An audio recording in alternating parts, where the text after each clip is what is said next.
And we're not done yet. As it concerns rumors, news, and headlines, explosive, loaded WWE updates, the brash and brazen Show and Entertainment. Share my videos on Facebook and Twitter. Become dedicated to Show and View by donating to Show and View Entertainment with the hopes and dreams of this becoming my full-time job. And you can do so by clicking the link in the description or in the comment section of this video, or just leave a comment. Share my videos on Facebook and Twitter. We're here to talk about a lot. More on changes to the WWE. Triple H taking more control, more power. What does this mean? Is it going to be supreme? And what chant does the WWE ultimately want to go away? What about MVP? What's his future in the WWE? What about the Elimination Chamber and Seth Rollins? Viewers and subscribers, we're going to take all this in according to courtesy of the Wrestling Observer, the Inquisitor, Ringside News, the websites, the Dirt Sheets, WrestlingInc.com. Here, give my views and my opinions of all the rumors, news, headlines coming your way, and we're going to say it's going to be my way with your comments and your opinions, because it comes down to ultimately the viewers and the subscribers. The brash and brazen, I will not be overtaken. Here on this channel, we keep it prolific, consistent, and dedicated, and even specific.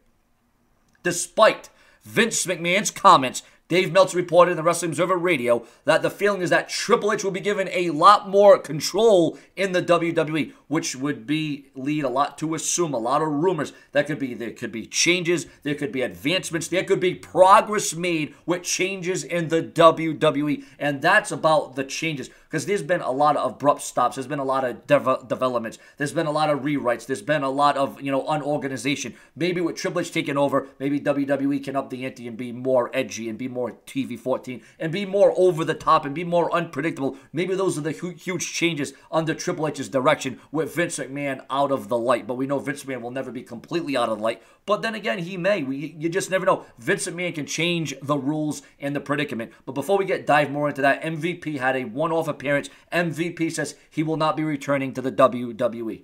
Now, viewers and subscribers, we're going to get more into this report because we got a lot to run down. Simply because of the results, the realistic demands in running a pro wrestling company and a football league between Triple H and Vince McMahon. Vince McMahon at the football league, Triple H the wrestling business. Triple H has been putting his own team together, which includes Jeremy Borash, who left recently Impact Wrestling to come on board. Meltzer added that there have been other talks about recently to join to team. Excuse me. Let's back up here.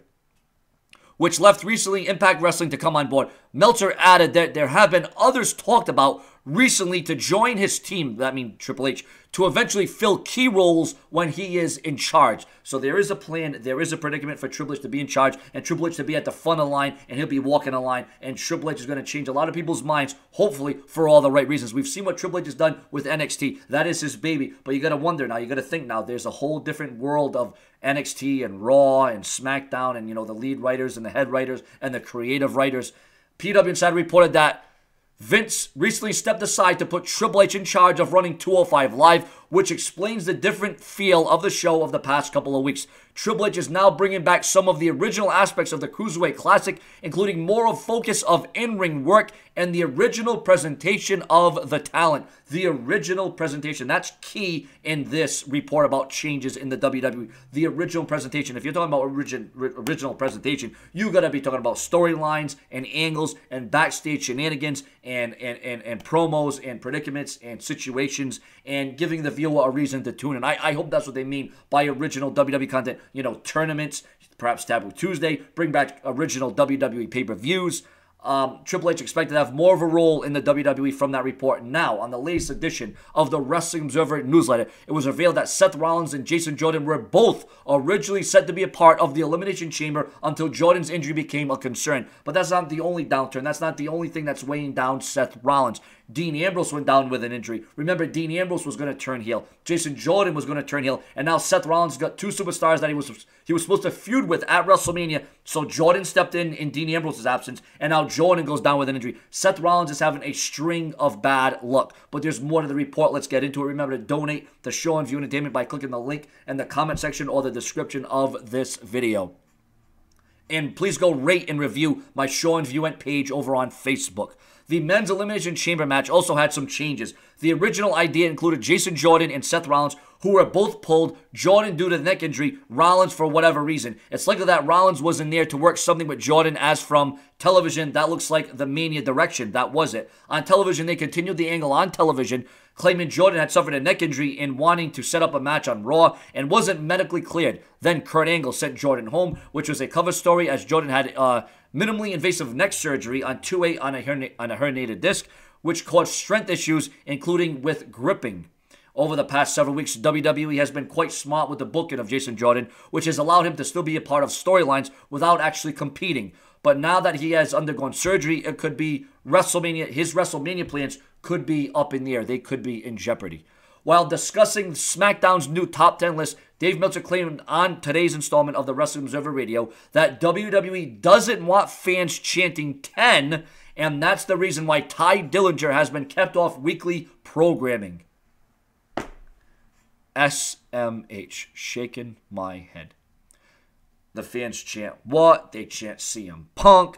They chant whatever they want to chant. They chant the most obscene, reckless comments to Roman Reigns or a John Cena. I mean, they have some foul language, some diatribe that's out there, and they don't want WWE simply chanting 10. Now, whose idea is that? Who's the brainchild behind them not wanting to chant 10? As if the WWE can really dictate and tell the fans what to chant and who to chant for and who to cheer for or who to boo. But the fact of the matter is the WWE does censor us. They take our signs away. They take some of our freedom away. You know, it is their show. It's a television show.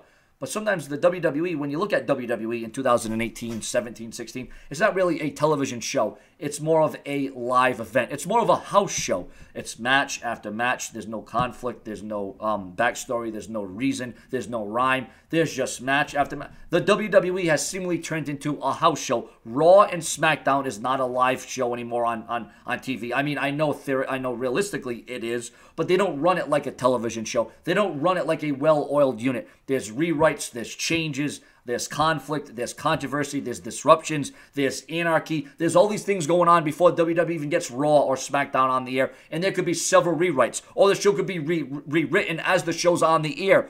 I mean, there's just so many different variables, and that's why when I hope, because like I said, back in his day, back when he was younger, back when he was smarter, Vince McMahon was the brains. He was the operation. He knew what to do. He knew how to operate. He's the man responsible for being the number one entity in the world today. Vince McMahon, viewers and subscribers, the man that he is, the man with the plan, the man too sweet to be sour. That's Billy Graham. But let's not get. I am not taking anything away from Vince McMahon, but I'm not so sure that he's the master and the operations of this entire global entity that he once was. He may not be as good. He may not have his finger on that pulse as he once did, but that's just my view and my opinion, and I could be wrong. Once again, I will never take anything away from Vince McMahon, because if it wasn't for Vince McMahon, we wouldn't have WWE today. We would be watching WCW Monday Night Nitro. We would be watching NWA. We would just be watching ROH or Impact Wrestling. Although that is actually still around somehow. I don't know how, but it is. But that's not, Vince McMahon doesn't look at ROH or Impact Wrestling as competition. He doesn't view that as something viable or something that could, really, force his ear in. It's just, when I hear things like they don't want the fans chanting 10, then again, they don't want the fans chanting CM Punk, and they don't want us to remind us of CM Punk and write off CM Punk. I'm surprised they showed CM Punk and the Raw 25 anniversary, video package. I'm surprised they did that. And speaking about video packages, that's how they should build up a certain superstar coming from NXT or coming from another organizations or coming from another brand. Build them up, give them a certain aura, give them a certain predicament. Give them that kind of, what's this guy about? Give them that mystique. Don't let us guess about what we're getting, what we're in store for. But once again, that's just if I were booking things, if I were in charge, if I were the Vince McMahon. I understand I'm a lot younger than a Triple H, than a Vince McMahon, so maybe I have more of a stable process of how to illustrate and how to orchestrate all these plans and all these predicaments. But viewers and subscribers, what it's all about right now is your comments and your opinions. Remember to review and rate my show and view and on Facebook page. Right now, if you could give me a 4 out of 5 stars or 5 out of 5 stars or even 3 out of 5 stars, it would mean the world to me, because the expectation is at an all-time high, and we got to drive this. This has been now my third video in one day that has went over 10 minutes. Well, I know the other video was 7 minutes, but what I'm saying is the watch time. You wanted more. You wanted exactly more in-depth. You want me to run it down, and that's exactly what I'm going to do. And I'm not going to frown, and I'm not going to be that clown, because I'm going to give you the exact rundown of the rumors, the news, the headlines. Because here we go. In a video like this, such like this, I can run down predicaments. I can run down exactly what you wanted to hear, and I can give you the updates and the developments. I know in a video previous to this one, it already said Triple H taking over control of WWE, and we had some details, but there were a couple more details. Because remember, it doesn't matter how major, it doesn't matter how minor it is. Sean's View Entertainment will bring it to you, because that's just the way it is. And viewers and subscribers, once again, I thank you very much from the bottom of my heart, the viewers and the subscribers who make Sean's View Entertainment what it is. And once again, viewers, it is the drive to 120,000 subscribers. It is the drive, and you know what, viewers? If this thing really, gets big, we're at 107. We're at 107,000 subscribers right now. We got to get to 120 by summer. That's my goal. That's 120,000 subscribers by summer, and that would be off the charts. And if you've listened this far, you're awesome. You're epic. And like I said, if I didn't have an audience, if I didn't have viewers, if I didn't have subscribers, it'd be as good as talking to a wall. And we all know the wall never talks back. So once again, viewers and subscribers, what do you think about Triple H having more of control in the WWE? The huge changes coming to the WWE with Triple H at the forefront. What changes should Triple H make in the WWE? And will this all end up being one giant mistake? I don't think so. I see good things. I see great things for the WWE, and that's just the way it's going to be. So viewers and subscribers, I don't want to waste any more of your time. If there's any more rumors, news, headlines, previews, predicaments, updates, or changes to any story in WWE, I will bring it to you from the best in World Wrestling Entertainment on the undisputed #1 destination for all WWE news, rumors, and headlines of the Brash and Brazen Sean's View Entertainment. Let's take this thing to the extreme, and let's go all in, because I am going to be the end-all, be-all to what you see, and it all begins with SVE. Subscribe.